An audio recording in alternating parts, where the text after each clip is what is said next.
নমস্কার বন্ধুরা, প্রিয় কল্যাণ চ্যানেলে আপনাদের সকলকে স্বাগত। আজকে আমি মাশরুমের রেসিপি বানালাম। কীভাবে বানালাম দেখে নেওয়া যাক। তার জন্য আমি নিয়েছি মাশরুম, কেটে নিয়েছি পেঁয়াজ কুচি, রসুন, আদা, কাঁচা লঙ্কা, টমেটো আর মটরশুঁটি। তো প্রথমে আমি কড়াই তেল দিয়ে দিয়েছি। এর মধ্যে আমি পেঁয়াজগুলো ভেজে নেব।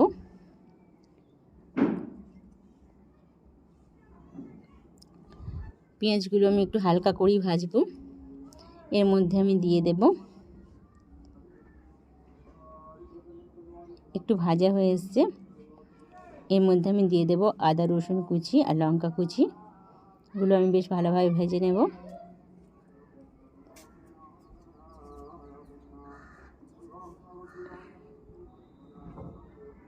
এর মধ্যে এবার আমি দিয়ে দেব টমেটো কুচি।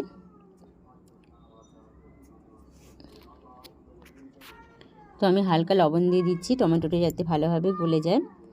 তো টমেটোটা একটু গলে যাওয়া পর্যন্ত আমি ভাজবো। একটু আমি চাপা দিয়ে নিলাম। এদিকে আমি মাশরুমটা গরম জল দিয়ে ভালোভাবে ধুয়ে নেব।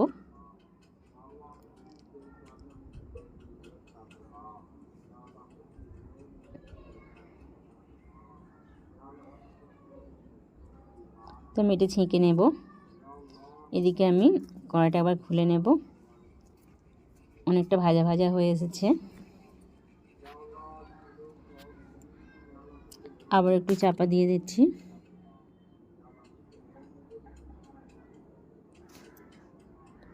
এবার আমি ভাজাটা তুলে নেব। তুলে নিয়ে এটাকে আমি পেস্ট করে নেব। ওই তেলের মধ্যে আমি দিয়ে দিলাম গোটা জিরে ফোড়ন আর দিয়ে দিলাম তেজপাতা। বেশ কিছুক্ষণ পরে আমি ফিরে এলাম, কারণ গরমটা ঠান্ডা করে পেস্ট করতে সময় লাগবে। পেস্টও আমি দিয়ে দিলাম। আবার ভালোভাবে কষে নেব। এর মধ্যে আমি দিয়ে দিলাম ধনে গুঁড়ো 1 চামচ, হলুদ গুঁড়ো 1 চামচ, দিয়ে দিলাম কাশ্মীরি লঙ্কার গুঁড়ো 1 চামচ, দিয়ে দিলাম জিরে গুঁড়ো 1 চামচ। বেশ ভালোভাবে নাড়াচাড়া করে নেব মশলাটা।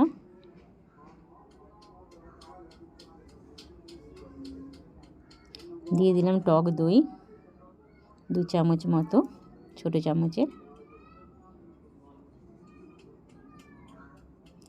এবার আমি কড়াইশুঁটিগুলো দিয়ে দিলাম।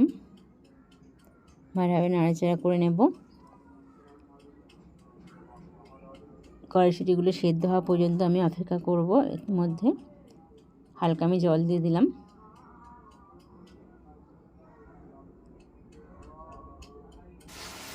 এদিকে মাশরুমটা আমি ছেঁকে নিয়েছি।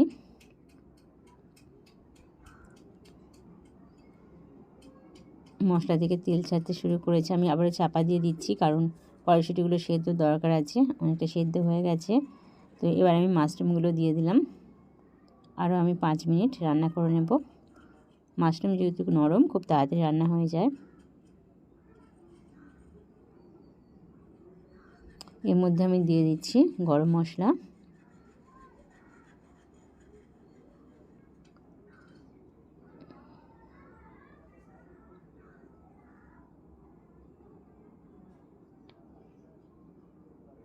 আমি হালকা জল দিয়ে দিলাম একদম।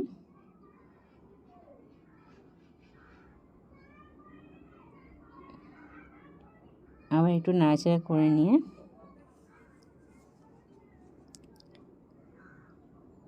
আমি চাপা দিয়ে দিলাম। কয়েক মিনিট পর ফিরে এলাম। রান্নাটা আমার একদম রেডি হয়ে গেছে। এভাবে মাশরুম রান্না করবেন, খুব সুন্দর খেতে হবে। এবার আমি এটা পরিবেশনের জন্য দিয়ে দেব।